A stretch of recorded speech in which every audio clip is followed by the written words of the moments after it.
যেহেতু কাঁচা পেঁপে রক্তের শর্করা নিয়ন্ত্রণ করে থাকে, তাই ডায়াবেটিস রোগীদের জন্য এটি খুবই ভালো একটি খাবার। আমাদের ইমিউন সিস্টেম বুস্ট আপ করতে পাকা পেঁপে খুব ভালো সহায়তা করে। কাঁচা পেঁপে এবং পাকা পেঁপে দুটোই খেতে আমরা ভীষণ ভালোবাসি। এখন আমাদের শারীরিক অবস্থার উপর নির্ভর করে যে কোনটি আমাদের জন্য আসলে খাওয়া শ্রেয়। আমরা আজকের আলোচনা থেকে জেনে নিই যে কোনটি আমাদের জন্য খাওয়া উত্তম হবে।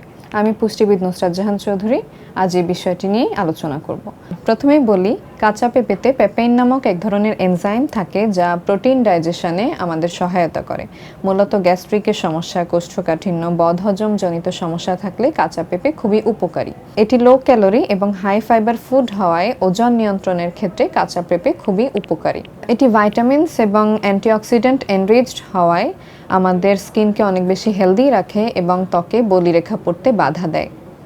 যেহেতু কাঁচা পেঁপে রক্তের শর্করা নিয়ন্ত্রণ করে থাকে, তাই ডায়াবেটিস রোগীদের জন্য এটি খুবই ভালো একটি খাবার।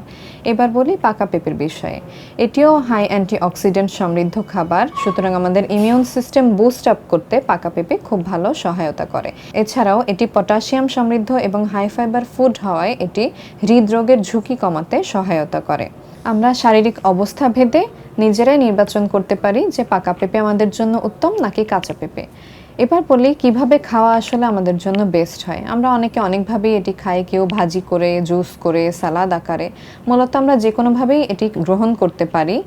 আমাদের জন্য যেটি প্রযোজ্য হবে কাঁচা পেঁপে অথবা পাকা, সেটি আমরা জুস করেও খেতে পারি এবং রটা খেতে পারি, যেটা কিনা সব থেকে বেশি ভালো হয় আমাদের জন্য। এছাড়া কাঁচা পেঁপে যদি খাই সেক্ষেত্রে আমরা সালাদ করে অথবা বয়েল করে সে জিনিসটা আমরা গ্রহণ করতে পারি।